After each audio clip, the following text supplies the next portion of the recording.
ఏక్ భారత్ శ్రేష్ఠ భారత్ ధ్యేయానికి ప్రతీకగా నెల్లూరులోని అయ్యప్ప ఆలయంలో కేరళ సాంప్రదాయంలోని మకర విలక్కును నిర్వహించారు.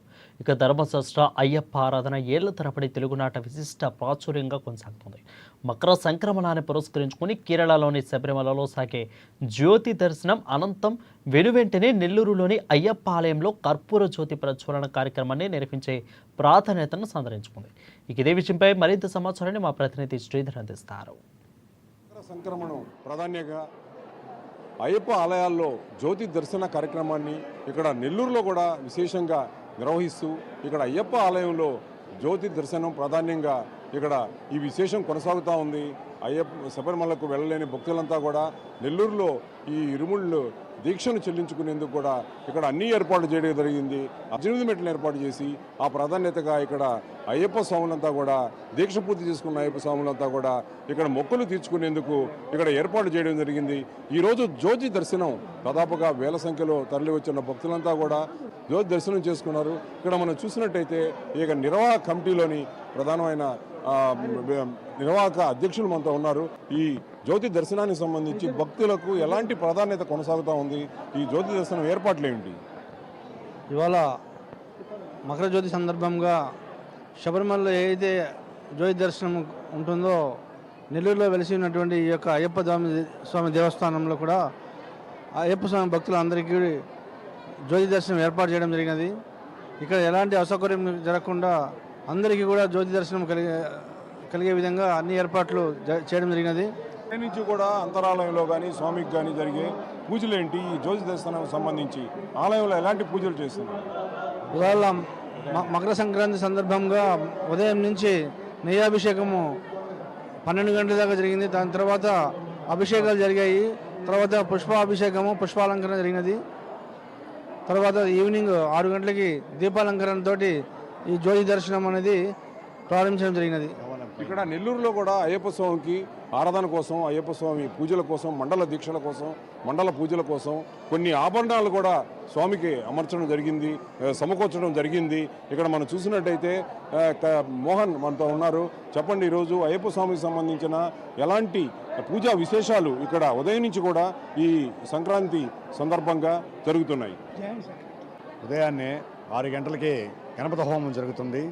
తర్వాత సోమవారికి ఉదయాన్నే ప్రభాత దర్శనం జరుగుతుంది.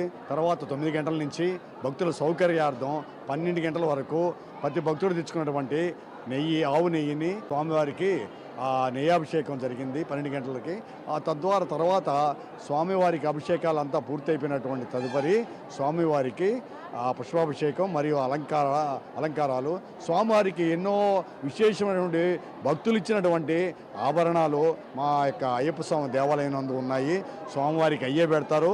అవి కాక ఏదో భక్తి స్వామివారికి వృతా భక్తిగా నేను కూడా స్వామివారికి బంగార కిరీటం, బంగార హారాలు, రాజరకమ హారము, ఆయనకి బ్రాస్లెట్ మరియు కూడా వేస్తాను. స్వామివారు నాకు ఇచ్చినటువంటి మహద్భాగ్యంగా సంవత్సరానికి ఒకసారి ఈ గుడిలో మా యొక్క ఆభరణాలు కూడా స్వామివారికి ఇస్తారు. అది నాకు 2000 సంవత్సరం నుంచి నేను చేసుకొని స్వామివారికి సమర్పించుకుంటున్నాను.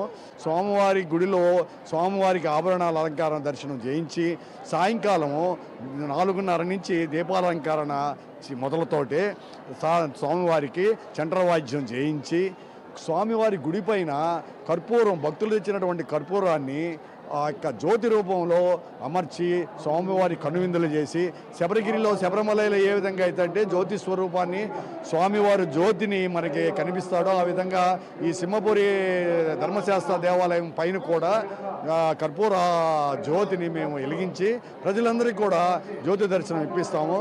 ఆ తదుపరి స్వామివారిని 9 గంటల వరకు ఇక్కడ వాళ్ళు దర్శన సౌకర్యార్థం క్యూ లైన్ ఏర్పాటు చేసి ప్రసాదాలు ఇవ్వడం జరుగుతుంది. ఆ నైవేద్యం ప్రసాదాలతోటి స్వామివారిని దర్శించుకొని భక్తులందరూ కూడా 9 గంటల వరకు ఈరోజు దర్శనం జరుగుతుంది.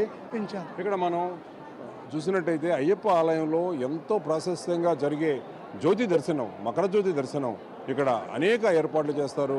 ప్రత్యేక అభిషేకాలు స్వామికి అంతరాలయంలో సమర్పిస్తారు.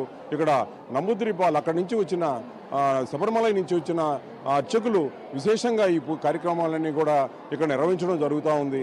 ఈ పండగ ప్రాశస్త్యాన్ని పురస్కరించుకొని మకర సంక్రమణంలో ఈ ఆలయానికి సంబంధించి ఆలయ దర్శనం కోసం కూడా భక్తులంతా కూడా వేల సంఖ్యలో రావడం జరిగింది. వీరంతా కూడా సాయంత్రమే 6 గంటలకు ఇక్కడికి చేరుకుని ఇక్కడ ఆలయం పైన వెలిగించే జ్యోతి, కర్పూర జ్యోతిని దర్శనం చేసుకొని వీరంతా కూడా విశేష అభిషేకాలతో భక్తులకు కొంగు బంగారమై కరుణించే ధర్మశాస్త్ర అయ్యప్పను దర్శించేందుకు ఇక్కడ అంతా క్యూ లైన్లో వరుస క్రమంలో క్రమశిక్షణగా వెళ్తున్న పరిస్థితి మనం చూస్తున్నాం. అయితే ఇక్కడ మనం నిర్వాహకులు భక్తులందరికీ కూడా సౌకర్యంగా అయ్యప్ప ఆశీస్సులు అందే విధంగా నిర్వాహకులు ఇక్కడ ఏర్పాటు చేయడం జరిగింది. కెమెరా పర్సన్ విజయ్తో శ్రీధర్, ANN న్యూస్, నెల్లూరు.